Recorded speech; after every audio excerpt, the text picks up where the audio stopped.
ഏറെ നാളത്തെ അനിശ്ചിതത്വങ്ങൾക്കൊടുവിൽ എമ്പുരാന്റെ പുതിയ അപ്ഡേറ്റുകൾ വരുന്നത് മലയാളികൾ ഏറെ ആകാംക്ഷയോടെയാണ് ഏറ്റെടുത്തിരിക്കുന്നത്.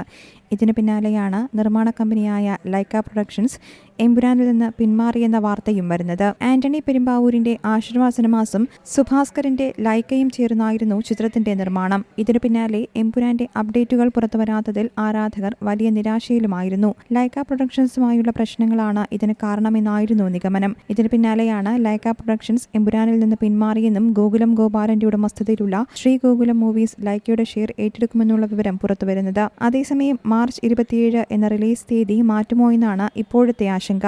എന്നാൽ ഇതു സംബന്ധിച്ച് മറ്റു വിവരങ്ങളൊന്നും തന്നെ അണിയറ പ്രവർത്തകർ പുറത്തുവിട്ടിട്ടുമില്ല. കഴിഞ്ഞ കുറച്ചു ദിവസങ്ങളായി ലൈക്ക പ്രൊഡക്ഷൻസ് എമ്പുരാൻ സിനിമയിൽ നിന്നും പിന്മാറും എന്ന നിലയിൽ സ്ഥിരീകരണം ലഭിക്കാത്ത റിപ്പോർട്ടുകൾ പുറത്തുവന്നിരുന്നു. ലൈക്കയുടെ പിന്തുണയില്ലാതെ സിനിമ തിയേറ്ററിൽ എത്തിക്കാനുള്ള ശ്രമം ആന്റണി പെരുമ്പാവൂരിന്റെ നേതൃത്വത്തിലുള്ള ആശീർവാദ് സിനിമാസ് നേരത്തെ തന്നെ ആരംഭിച്ചിരുന്നുവെന്നും റിപ്പോർട്ടുകൾ ഉണ്ടായിരുന്നു. എന്നാൽ ഇതേക്കുറിച്ചുള്ള ഔദ്യോഗിക സ്ഥിരീകരണം വന്നിട്ടുണ്ടായിരുന്നില്ല. പൃഥ്വിരാജ് ചിത്രവുമായി ബന്ധപ്പെട്ട ഒരു പോസ്റ്റർ പുറത്തുവിട്ടിരുന്നു. ഒരു ഗോപുരത്തിന് മുന്നിൽ നിൽക്കുന്ന ഖുറേഷി അബ്രാം എന്ന മോഹൻലാൽ കഥാപാത്രത്തെയാണ് പോസ്റ്ററിൽ കാണാൻ സാധിക്കുന്നത്.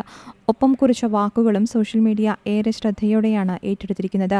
ചെകുത്താൻ ഇതുവരെ പ്രയോഗിച്ച ഏറ്റവും വലിയ തന്ത്രം താൻ നിലവിലില്ലെന്ന് ലോകത്തെ ബോധ്യപ്പെടുത്തുകയായിരുന്നു എന്നാണ് കുറിപ്പിലുണ്ടായിരുന്നത്. എമ്പുരാന്റെ പ്രീ റിലീസ് ബിസിനസ്സുമായി ബന്ധപ്പെട്ടാണ് ലൈക്കയ്ക്ക് എതിർപ്പുണ്ടായിരുന്നതെന്നാണ് റിപ്പോർട്ടുകൾ.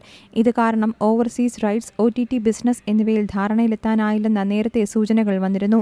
റിലീസ് എടുത്തിട്ടും എമ്പുരാന്റെ പ്രൊമോഷണൽ ഇവന്റുകൾ തുടങ്ങിയതുമുണ്ടായിരുന്നില്ല. വൻ ബജറ്റിൽ ലൈക്ക അടുത്തിടെ നിർമ്മിച്ച പല സൂപ്പർ താര ചിത്രങ്ങളും കോടികളുടെ നഷ്ടമാണുണ്ടാക്കിയത്. ഈ സാഹചര്യത്തിലാണ് എമ്പുരാനിലേക്ക് പണം ഇനിയും മുടക്കാൻ ലൈക്ക മടിക്കുന്നതെന്നായിരുന്നു റിപ്പോർട്ടുകൾ.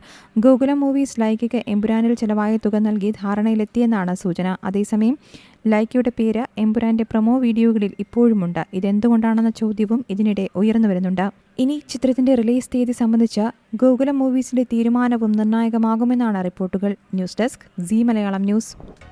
പുതിയ വാർത്തകളും വിശേഷങ്ങളും ഇനി വിരൽ തുമ്പിൽ എല്ലാ ഡിജിറ്റൽ പ്ലാറ്റ്ഫോമുകളിലും ഇപ്പോൾ സീ മലയാളം ന്യൂസ് ലഭ്യം.